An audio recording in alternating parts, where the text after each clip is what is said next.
Hello বন্ধুরা, তোমাদের সাথে আজকে আমি শেয়ার করবো একটা বিয়ে বাড়ির মেনু। ফার্স্টে থালার মধ্যে পড়ে গেল পদ্ম পাতা, তারপরে পড়লো টিস্যু পেপার, তারপরে পমপ্লেট মাছের তন্দুরি, গ্রিন চাটনি আর স্যালাড পড়ে গেল, খুব সুন্দর ছিল।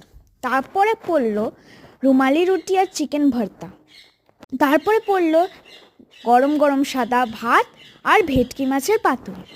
ভেটকি মাছের পাতুরিটা এত সুন্দর ছিল, তোমাদেরকে আর বলে বোঝাতে পারবো না। তারপরে পড়লো মিষ্টি মিষ্টি বাসন্তী পোলাও, তারপরে আজকে শো স্টপার মাটন কষা পড়লো।